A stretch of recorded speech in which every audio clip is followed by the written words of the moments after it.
ಈಗ ಹೆಚ್ಚುವರಿ ಡಿಸಿಎಂ ದಂಗಲಂತೂ ಶುರುವಾಗಿದೆ. ನಾನಾ ನೀನಾ ಅಂತ ಪೈಪೋಟಿಗೆ ಬಿದ್ದಿದ್ದಾರೆ. ಹೆಚ್ಚುವರಿ ಡಿಸಿಎಂ ಹುದ್ದೆಗಾಗಿ ಭಾರಿ ಮಸಲತ್ತು ನಡೀತಾ ಇದೆ. ಕಾಂಗ್ರೆಸ್ನಲ್ಲಿ ಹೆಚ್ಚುವರಿ ಡಿಸಿಎಂ ದಂಗಲ್ ಈಗ ಶುರುವಾಗಿರುವಂತದ್ದು. ಇರೋದೀಗ ಸಿಂಗಲ್ ಲೆಜೆಂಡ್ ಆಗಿ ಉಪಮುಖ್ಯಮಂತ್ರಿ ಆದಂತಹ ಡಿಕೆ ಶಿವಕುಮಾರ್ ಅವರಿಗೆ ಟೆನ್ಷನ್ ಸ್ಟಾರ್ಟ್ ಆಗ್ತದೆ. ಜಸ್ಟ್ ಬಿಕಾಸ್ ಹೆಚ್ಚುವರಿ ಡಿಸಿಎಂ ಬೇಕು ಅಂತ ಹಠ ಹಿಡಿತಾ ಇದ್ದಾರೆ ಹಲವಾರು ನಾಯಕರು. ದೆಹಲಿ ಅಂಗಳ ತಲುಪಿದೆ ಡಿಸಿಎಂ ಹುದ್ದೆಯ ದಂಗಲ್. ಏನಾಗ್ತಾ ಇದೆ ಹಾಗಾದ್ರೆ? ಹೆಚ್ಚುವರಿ ಡಿಸಿಎಂ ಬೇಕು ನಮಗೆ, ಎಲ್ಲಾ ಸಮುದಾಯದವರಿಗೂ ಕೂಡ ಡಿಸಿಎಂ ಹುದ್ದೆ ಕೊಡಿ, ಇನ್ನ 3 ಹುದ್ದೆ ಕೊಡಿ ಅಂತ ಈಗಾಗಲೇ ಒಂದು ಕಡೆ ಮುಸ್ಲಿಂ ಸಮುದಾಯದ ಪ್ರಬಲ ನಾಯಕ, ಮತ್ತೊಂದು ಕಡೆ ಕುರುಬ ಸಮುದಾಯದ ಪ್ರಬಲ ನಾಯಕ, ಮತ್ತೊಂದು ಕಡೆ ಎಸ್ಸಿ ಎಸ್ಟಿ ಸೇರಿದಂತೆ ನಮಗೆ ಈ ಸಮುದಾಯದವರಿಗೆ ಡಿಸಿಎಂ ಸ್ಥಾನ ಕೊಡಿ ಅಂತ ಪಟ್ಟಿರ್ತಿದ್ದಾರೆ.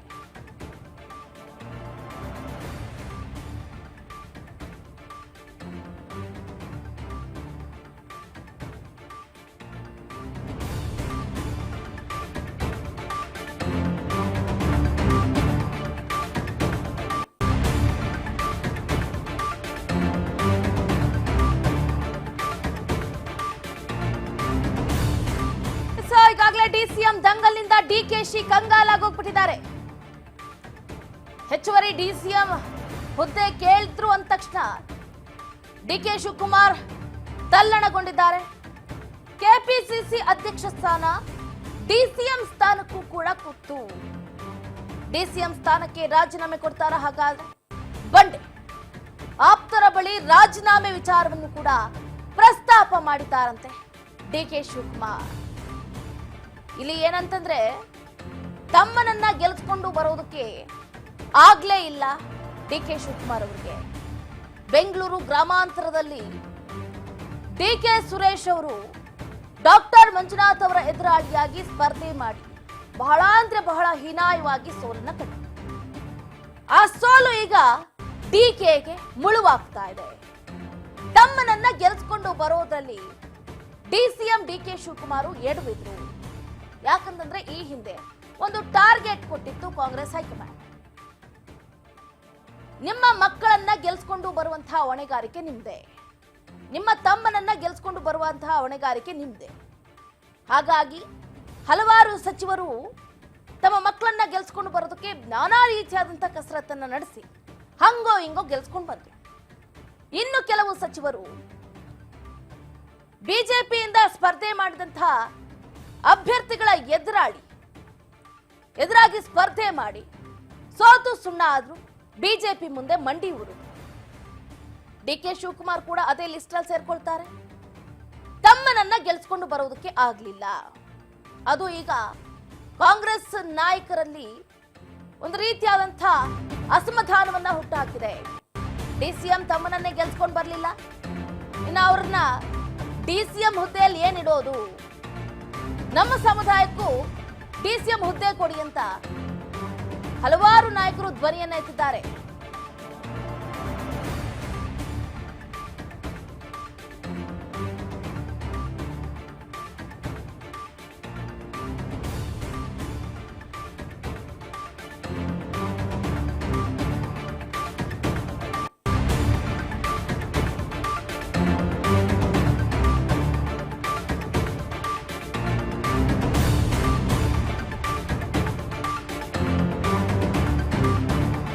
ಡಿಸಿಎಂ ದಂಗಲ್ ಬೆನ್ನಲ್ಲೇ ಕೆಪಿಸಿಸಿ ಅಧ್ಯಕ್ಷ ಸ್ಥಾನದ ಕೂಗು ಕೂಡ ಕೇಳಿ ಬರ್ತಾ ಇದೆ.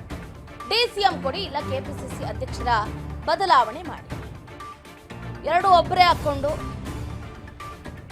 ಒಬ್ಬರಿಗೆ 2 ಸ್ಥಾನ ಕೊಟ್ರೆ ಹೆಂಗೆ?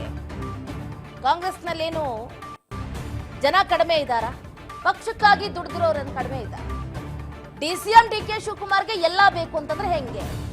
ಕೆಪಿಸಿಸಿ ಅಧ್ಯಕ್ಷ ಸ್ಥಾನ ಕೊಟ್ಟಿದ್ದೀರಾ, ಡಿಸಿಎಂ ಪಟ್ಟ ಕೊಟ್ಟಿದ್ದೀರಾ, ಬೆಂಗಳೂರು ಉಸ್ತುವಾರಿ ಸಚಿವರನ್ನಾಗಿ ಆಯ್ಕೆ ಮಾಡಿದ್ದೀರಾ. ಇನ್ನು ಎಷ್ಟು ಸ್ಥಾನ ಬೇಕು? ನಾವು ನಿಮಗೆ ಕಣ್ಣಿಗೆ ಕಾಣ್ತಾ ಇಲ್ವಾ ಅಂತ ಇತ್ತ ಸಚಿವರಾದಂತಹ KN ರಾಜಣ್ಣ ಅವರೇ ಗುಡುಗುದು ಗಮನಿಸಿದ್ವಿ. ಬರೀ ಕುರುಬ್ರು ಲಿಂಗಾಯತರು ಒಕ್ಕಲಿಗರೇ ಸರ್ಕಾರವನ್ನ ನಡೆಸಬೇಕಾ? ನಾವ್ ಯಾರ ಕಣ್ಣಿಗೂ ಕಾಣ್ತಾ ಇಲ್ವಾ ಅಂತ ಪ್ರಶ್ನೆಯನ್ನ ಮಾಡಿದ್ರು. ಇತ್ತ ಜಮೀರ್ ಅಹಮದ್ ಖಾನ್ ಕೂಡ ನಮ್ಮ ಸಮುದಾಯಕ್ಕೆ ಒಂದು ಡಿಸಿಎಂ ಸ್ಥಾನ ಕೊಡ್ಲಿ, ನಾವು ಪಕ್ಷಕ್ಕಾಗಿ ದುಡಿದಿದ್ದೀವಿ, ನಮ್ಮ ಸಮುದಾಯದವರು ಕೂಡ ಕಾಂಗ್ರೆಸ್ ಸರ್ಕಾರವನ್ನ ಗೆಲ್ಸ್ಕೊಂಡು ಬರೋದ್ರಲ್ಲಿ ಪ್ರಮುಖ ಪಾತ್ರವನ್ನ ವಹಿಸಿದೆ ಅಂತ ಹೇಳಿದ್ರು. Okay fine. ಮುಸ್ಲಿಂ ಸಮುದಾಯದಿಂದ ಜಮೀರ್ ಅಹಮದ್ ಖಾನ್ ಅವರು ಆಕಾಂಕ್ಷಿಯಾಗಿದ್ದಾರೆ. ಇತ್ತ ಸತೀಶ್ ಜಾರಕಿಹೊಳಿ ಅವರು ಕೂಡ ಈ ಬಾರಿ ಡಿಸಿಎಂ ಹುದ್ದೆ ಮೇಲೆ ಕಣ್ಣನ್ನ ಹಾಕಿದ್ದಾರೆ. ಇದು ಈಗಿನದಲ್ಲ, ಈ ಹಿಂದಿನಿಂದಲೂ ಕೂಡ ಡಿಕೆ ಶಿವಕುಮಾರ್ ಮೇಲೆ ಪ್ರಬಲ ನಾಯಕರು ಕಣ್ಣಿಟ್ಟಿರೋದ್ರಲ್ಲಿ ಯಾವುದೇ ರೀತಿಯಾದಂತಹ ಅನುಮಾನ ಇಲ್ಲ. ಡಿಕೆ ಶಿವಕುಮಾರ್ ಈಗ ಸ್ವಲ್ಪ ಕುಗ್ಗೋಗ್ಬಿಟ್ಟಿದ್ದಾರೆ, ತಮ್ಮನ ಸೋಲಿನಿಂದ ಕಂಗೆಟ್ಟಿದ್ದಾರೆ. ಡಬಲ್ ಡಿಜಿಟ್ ಬರುತ್ತಂತ ಬಹಳ ಆಕಾಂಕ್ಷೆಯನ್ನ ಇಟ್ಕೊಂಡಿದ್ರು, ಬಟ್ ಎಲ್ಲವೂ ಕೂಡ ಹುಸಿ ಆಯ್ತು. ಹಾಗಾಗಿ ಡಿಕೆ ಶಿವಕುಮಾರ್ಗೆ ಯಾಕೆ ಎರಡೆರಡು ಸ್ಥಾನ, ಕೆಪಿಸಿಸಿ ಅಧ್ಯಕ್ಷ ಸ್ಥಾನ ಬೇಕಾ ಅಥವಾ ಡಿಸಿಎಂ ಸ್ಥಾನ ಬೇಕಾ, ಈಗ ಅವರು ಆಪ್ಷನ್ ಕೊಟ್ಬಿಟ್ಟಿದ್ದಾರೆ. ಹಾಗಾಗಿ ಟೆನ್ಷನ್ ಮೇಲೆ ಟೆನ್ಷನ್ ಸ್ಟಾರ್ಟ್ ಆಗಿದೆ. ಒಂದು ಕಡೆ KN ರಾಜಣ್ಣ, ಮತ್ತೊಂದು ಕಡೆ ಸತೀಶ್ ಜಾರಕಿಹೊಳಿ, ಮತ್ತೊಂದು ಕಡೆ ಜಮೀರ್ ಅಹಮದ್ ಖಾನ್ ಸೇರಿದಂತೆ ಹಲವಾರು ನಾಯಕರು ದುಂಬಾಲ್ ಬಿದ್ದುಬಿಟ್ಟಿದ್ದಾರೆ.